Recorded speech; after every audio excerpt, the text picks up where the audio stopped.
All right, here we are with the Youth Companion magazine, September 9th of 1909. And we're going to read to you the story, Plant Intelligence. And it'll be read to you by Jennifer.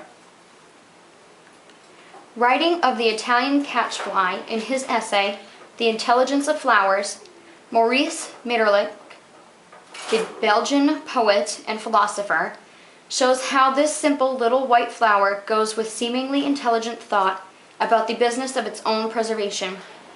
Apparently very timorous, very susceptible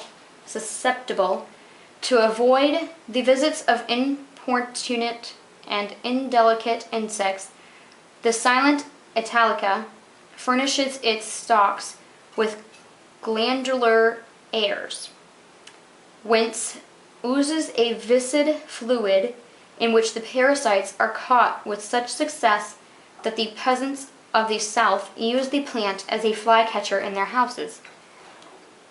Certain kinds of catchflies, moreover, have ingeniously simplified this system.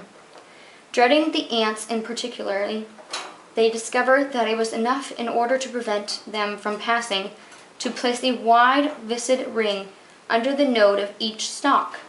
This is exactly what our gardeners do when they draw a circle of tar or other sticky substance around the trunks of the apple trees to stop the ascent of caterpillars.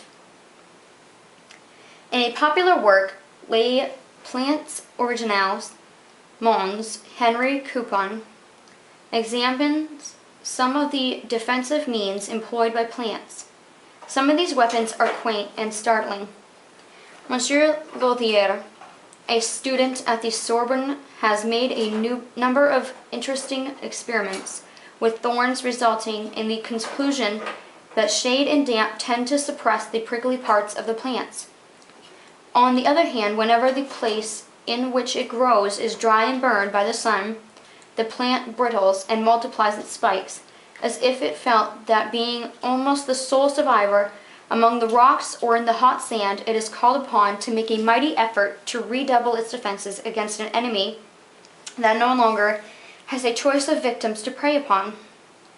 It is a remarkable fact, moreover, that when cultivated by man, most of the thorny plants gradually lay aside their weapons, leaving the care of their safety to the supernatural protector, who has adopted them in his fenced grounds.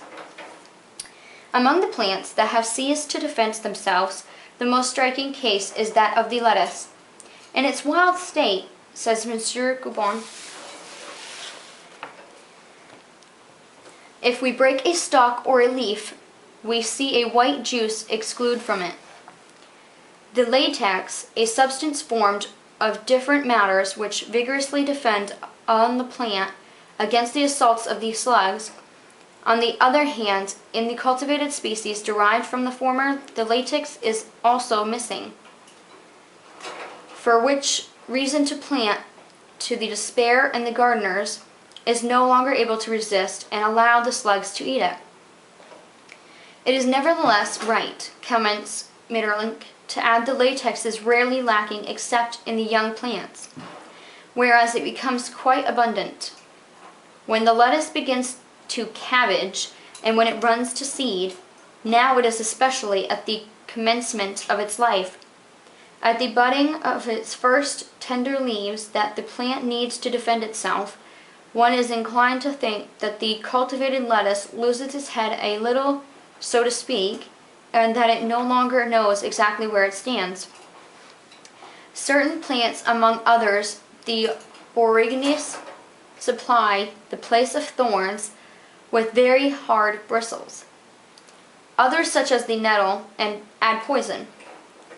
Others, such as the geranium, the mint, the rue, steep themselves in the powerful odors to keep off the animals. But the strangest are those which defend themselves mechanically. Monsieur Maeterlinck mentions only the horsetail, which surrounds itself with a veritable armor of microscopic silicae. With a veritable armor, moreover, almost all the gramineae in order to discourage the gathering of slugs and snails, add lime to their tissue. There you go. A little bit of interesting facts about plants. Very good. Nice story. Be sure to sub me, join me as a friend, and we'll give you some more stories of 105 years ago. Bye-bye now.